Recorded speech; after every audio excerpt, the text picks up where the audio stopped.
He was born into slavery, and the first thing he did with his freedom was ask for the wildest horse in the outfit and climb on. The horse's name was Goodeye. Every man who had tried to ride him had been thrown. The trail boss of the Texas Duval Ranch crew, standing in the red dust of Dodge City that morning in 1869, handed the reins to a 15-year-old from Tennessee named Nat Love and said, in effect, "Let's see what you're made of." Nat rode Goodeye until the horse stopped trying to throw him. Then he asked about the wages. $30 a month. He took the job. This is the story of a man who was not supposed to exist in the way he came to exist. Born a slave on a Tennessee plantation, freed into poverty, arrived on the Kansas prairie with $50 and no prospects anyone could see, and became one of the most celebrated cowboys of the open range, and in the end, the only black cowhand of his era to write down his own story in his own words and publish it under his own name. Somewhere in the middle of this story is an image that might stay with you longer than the rest. Picture a night on the trail. 10 o'clock, the herd finally settling. 3,000 longhorns breathing slow in the dark. 2 riders begin their watch, circling the herd in opposite directions, one on the north side, one on the south. Every few minutes they pass each other, moving opposite ways, and they do something that sounds strange until you understand why. They sing. One man carries a verse, and the man coming from the other side answers it, and they trade the song back and forth across the backs of 3,000 sleeping animals. Not for their own comfort, for the cattle. Because the only thing standing between a calm night and a stampede was the sound of a human voice offered without ceasing into the dark. That image, a voice reaching across the silence, keeping something inmost from breaking, lives somewhere near the center of what the cowboy era actually was. Not the Hollywood version, the real one. Tonight we'll follow Nat Love through the heart of it, through the long drives north, and the moment a crowd gave him a name he kept for the rest of his life, through the freedom that was real and the limits that were real, and the act, quiet, defiant, lasting, of writing it all down before history tried to erase it. The fire is going somewhere behind you. The Kansas plain has gone silver in the last of the evening light. Settle in. Davidson County, Tennessee, 1854. A log cabin, a plantation. A boy born into a world where the sky above him belonged to someone else. Nat Love entered that world in June of 1854, the son of Sampson Love, a slave foreman who worked the fields, and a mother who managed the kitchen of the plantation's main house. He had an older sister, Sally, and an older brother, Jordan. His early years were shaped by the particular weight of bondage, a childhood surrounded by the evidence that a human being could be owned, measured, traded. What makes Nat Love's story unusual, even in those earliest years, is what his father did inside that confinement. Despite laws across the slaveholding South that made black literacy a punishable offense, laws that threatened those who taught and those who learned alike, Sampson Love taught his son to read and write, quietly, in the margins of days already full of labor. The act was small and enormous simultaneously.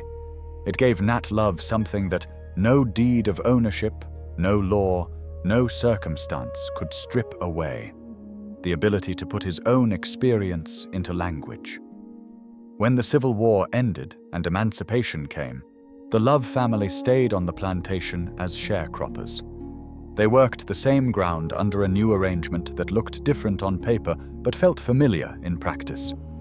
They raised tobacco and corn on about 20 acres rented from their former enslaver. Then Sampson Love died, not long after the second crop came in. And the family's footing became more fragile than it already was. Nat was 15. He watched his mother work. He watched his siblings do the same. He took what jobs were available nearby, breaking horses mostly, and discovered that he had a gift for it. Something in how he read an animal's fear, how he moved in response to it. A neighbor paid him 10 cents for each colt he could bring to saddle, and 25 cents in advance for the most difficult one in the lot. A stallion called Black Highwayman that had already earned a reputation. He rode Black Highwayman. Then came the raffle.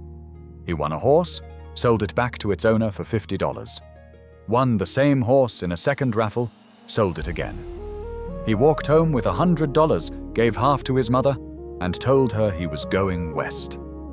Freedom was sweet, he wrote later in his own words, and he wanted to make more of his life. He caught a train and headed for Dodge City, Kansas, because that was the direction the wind seemed to be blowing. Some acts plant their meaning long before the person performing them understands what the seed is. Samson Love taught his son to read in a Tennessee cabin, and it would be 50 years before anyone fully understood why that had to happen first. Before we follow Nat Love into that Dodge City morning, it's worth pausing on the world he was walking into. Because the American cowboy did not arrive from nowhere.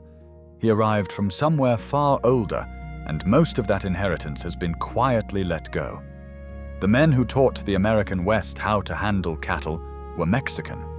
They were called vaqueros, from the Spanish word vaca, meaning cow, and they had been working cattle on horseback since Spanish colonizers arrived in what is now Mexico in 1519. The early vaqueros were largely indigenous Mesoamerican men, and later mestizo workers, who developed over centuries a fluency with rope, horse, and herd unlike anything Anglo settlers had encountered. They invented what would become the lasso, braided from rawhide. They fashioned the chaps, chaparreras, to shield their legs from thorny brush. They created the roundup and the branding and the long seasonal drives, long before any of those things had English names. When Anglo settlers poured into Texas in the early 1800s and found themselves suddenly owning cattle they had no idea how to manage, it was the vaqueros they hired, the vaqueros they watched, and the vaqueros they ultimately learned everything from. Rodeo comes from them, so does corral and ranch from rancho, lariat, bronco, mustang, stampede. Every one of these words arrived in English from Spanish, carried north by men who rarely received credit for what they knew. Rancher Richard King, building one of the great Texas cattle empires in the 1850s, traveled to Mexico specifically to recruit entire vaquero families, because he understood they knew things he didn't and couldn't pretend to the gazelle. American cowboy, then, was always a kind of translation, an adaptation of something older, woven from centuries of indigenous and Spanish and mestizo knowledge of land and animal. That knowledge moved north across the Rio Grande, picked up by Anglo and black workers who were wise enough to learn from the people already doing the work. This is the world Nat Love stepped into in 1869, a world already layered with a history most people were ready to forget. Most traditions are. The craft outlasts the name of whoever invented it. The morning Nat arrived in Dodge City, a crew from the Duval Ranch was having breakfast. What Dodge City looked like in 1869, based on the accounts of people who passed through it, was exactly the frontier cliché. Saloons, gambling houses, the particular smell of dust and livestock that settled into everything. It was the kind of place where a young man from Tennessee with empty pockets could either find a foothold or disappear without leaving a mark. He walked up to the trail boss and asked for a job. The answer was a horse. Goodeye, the wildest animal in the outfit's string, reportedly the one that had already established a reputation for sending handlers running. The test was simple. Ride him, and you're hired. Nat climbed on. Goodeye threw everything at him. Bucking, spinning, reversing mid-air, twisting sideways as though trying to fold himself in half. The whole crew stood watching. It's reasonable to imagine that some of them had already placed private bets on how quickly it would end. Nat Love held on through all of it, and when Goodeye finally tired and settled into a trembling standstill, Nat was still in the saddle. He held on. The horse stopped. Everything after that was possible. $30 a month. He was hired on the spot, and his life on the range had begun in earnest. That is how most doors open, not through grand preparation, but through the willingness to get on the horse that everyone else decided was too dangerous to ride. A cattle drive was not a romantic thing to live through. It was romantic to remember and to imagine from a safe distance. That distance is part of why the American cowboy became such an enduring figure. But the people doing the work had a different experience of it entirely. The Chisholm Trail, that roughly 800-mile corridor from southern Texas to the railheads of Kansas, in active use from 1867 through the mid-1880s, was the main artery of the era. Cattle worth $4 or $5 a head in Texas could fetch $30 or $40 at a Kansas railhead, and this gap was what kept the whole apparatus in motion. Ranchers hired trail bosses. Trail bosses hired crews of 10 to 15 men, and those men moved herds averaging 2,000 to 2,500 head of cattle across hundreds of miles of open country in all kinds of weather, for wages of around $30 a month. The day started before 3:30 in the morning. The cook, often the highest paid person on the crew after the trail boss, and not without reason, had already been working for an hour before the others rolled out of their bedrolls. Coffee first, strong enough to dissolve most worries. Beans. Biscuits from a sourdough starter kept alive across months of travel. The cook who managed the chuck wagon, that ingenious rolling kitchen that rancher Charles Goodnight developed in 1866, with its fold-down counter and compartmentalized drawers and water barrel, also served, when necessary, as the outfit's doctor, dentist, and banker. Every night before he slept, the cook pointed the wagon's tongue toward the North Star, so the trail boss waking in the dark before dawn would know which direction to ride. Then the men rode, the most experienced cowboys at the point, guiding the herd's direction, swing riders on the flanks, and at the rear, in the dust kicked up by 2,000 hooves, always the dust, thick and earthed, coating, the kind that got into a man's lungs and stayed, rode the drag riders, the newest hands, the men still proving themselves. Nat Love started at the drag and worked forward. The drives took 2 to 3 months, river crossings where the current ran fast and cattle panicked in midstream, lightning storms rolling across the flat plains with no warning, prairie dog holes that could snap a horse's leg in an instant, and stampedes, which could begin from almost nothing, a dropped pan, a distant coyote, a shift in the wind, and which once started meant every man in the outfit riding hard in the dark to turn the herd, to bring it around on itself, to stop it before it ran everything into the ground. Nat Love survived all of it, and in surviving, found what he would later describe as the freedom his nature had always craved. Not peace. There was no peace on a cattle drive, but motion and scale, and the sensation of being genuinely responsible for something immense under an enormous sky. That particular combination, it turns out, is enough for some people. More than enough. There is an hour that comes after 10 o'clock on the trail, when the herd has settled and the fire has burned low and most of the crew is asleep. 2 cowboys begin their night watch.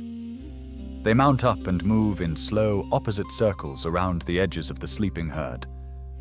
One clockwise, one not, meeting briefly every few minutes before separating again.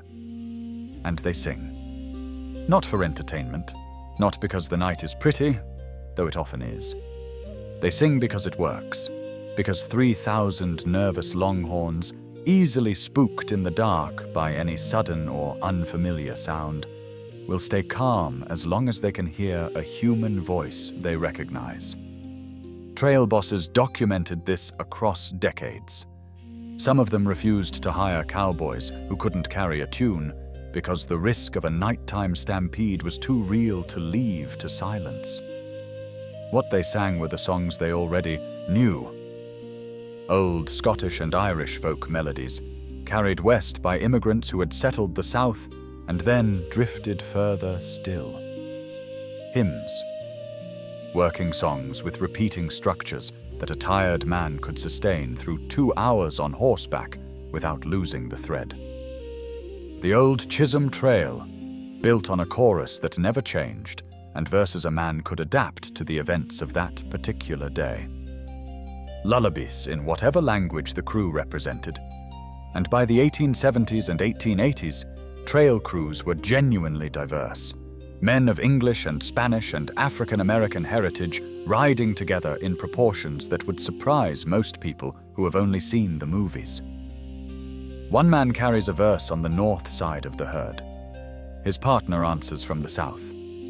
They trade the song across 3,000 feet of dark and sleeping animals. A conversation conducted in melody, the two voices meeting and separating and meeting again until the light begins to change. Some cowboys rubbed tobacco juice into their eyes on night guard just to stay awake. Others sang hymns for hours into the dark. Either way, the cattle were listening, and as long as they were listening, they were still. The voice that holds things together doesn't have to be loud. It only has to keep going. For all the freedom the range offered, it offered it unevenly. This is the fact the mythology of the American cowboy has spent well over a century obscuring, and it sits at the center of Nat Love's story in a way that cannot be avoided. Historians estimate that roughly 1 in 4 cowboys working the great cattle drives of the 1860s through 1880s was black. That fraction represents thousands of people. Most accounts put the number above 5,000, who left the South after emancipation and found work in an industry that needed skilled hands and did not always inquire too carefully about the color of them. Many of these men had learned their craft while enslaved on Texas ranches, where white landowners had gone off to fight for the Confederacy and left their enslaved cowhands to manage the herds. They arrived at the open range already prepared for it, and the range, with its practical economy, skill mattered, or the cattle died, often accepted them. The camaraderie Nat Love described in his own writing was real. He called his fellow cowboys a braver, truer set of men who were always ready to share their blanket and their last ration with a less fortunate fellow companion. Men on the trail ate from the same chuck wagon, slept under the same sky, depended on each other through river crossings and stampedes in ways that created genuine bonds. The range was more integrated than the society surrounding it. The record supports this. And yet the cow towns at the end of the trail were different. The saloons in Abilene and Dodge City and Wichita did not always welcome every man who had spent 3 months in the saddle to arrive there. Opportunities for advancement on the range were constrained for black cowboys in ways that had nothing to do with ability. Black cowhands rarely rose to trail boss or foreman, regardless of their skill. Those who did the training sometimes watched their white counterparts move into management positions that were never offered to them. The West held out a particular kind of promise to the people who came there after emancipation, that out here, on the open grass, away from the old structures of the plantation South, a person might be judged by what they could do. That promise was real enough to draw thousands of people west, real enough to partly deliver. But it was never complete. The freedom was genuine, and the limits were genuine, and both things were true at the same time, in the same body, on the same horse. What Nat Love chose to do, and this perhaps is the most revealing thing about him, was to reach for as much of that promise as he could grasp, in the time and place he had been given. But some people handed an incomplete freedom, spend their lives at the edges of it, measuring what isn't there. Others ride to the center of what's available and claim it as entirely as they can. He rode to the center. In the spring of 1876, the Gallinger Ranch crew in Arizona received an assignment: deliver 3,000 longhorn steers to the railhead at Deadwood in the Dakota Territory.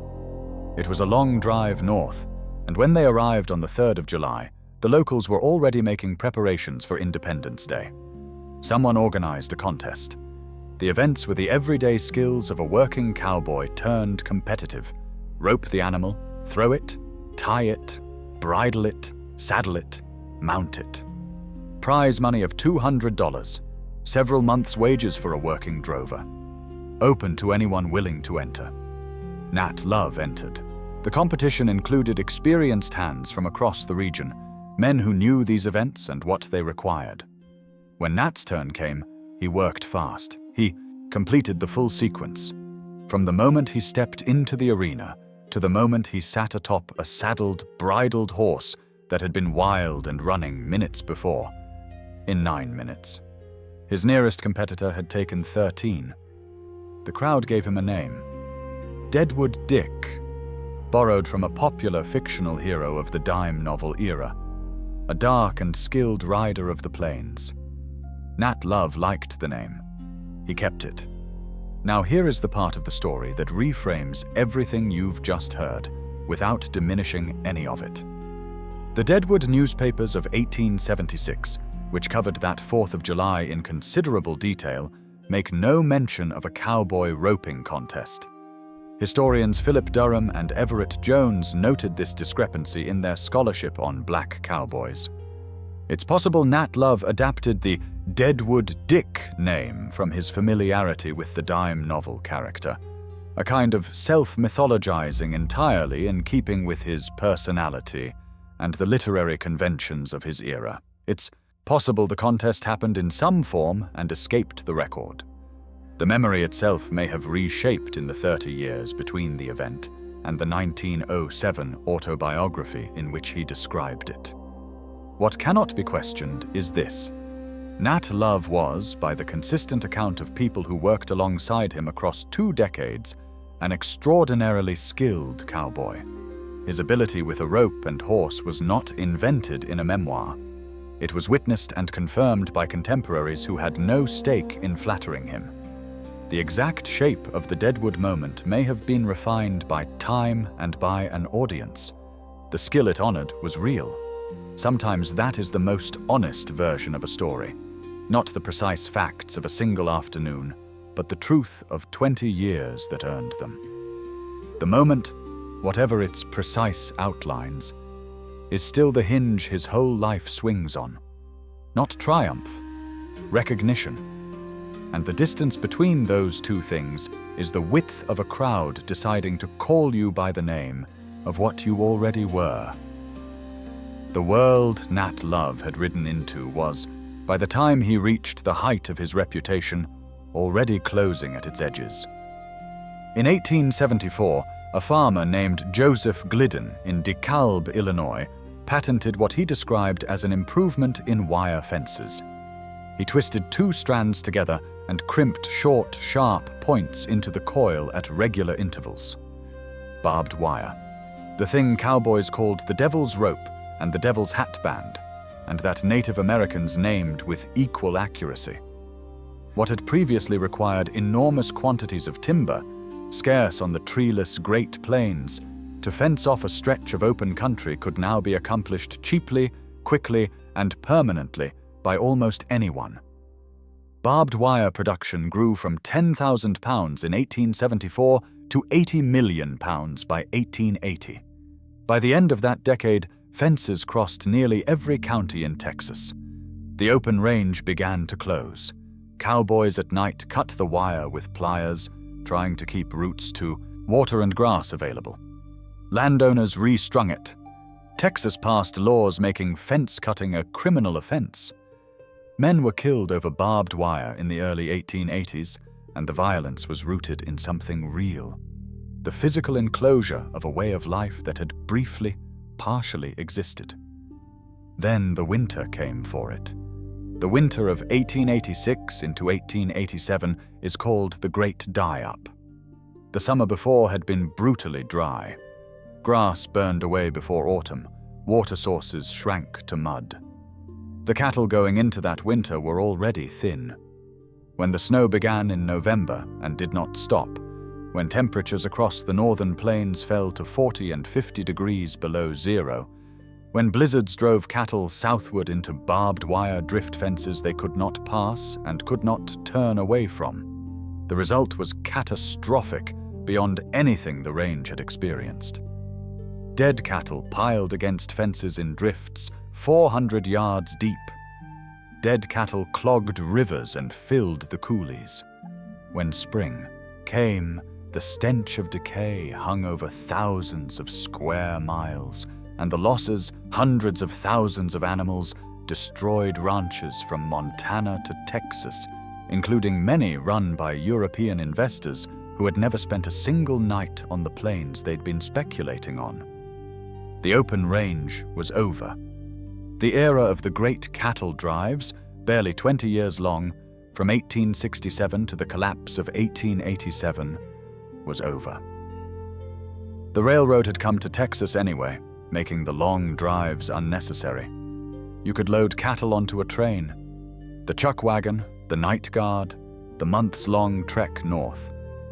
All of it made obsolete by a rail car and a shipping manifest. The era that made the cowboy into a myth was barely 20 years long. Most of the people living through it had no idea they were building one.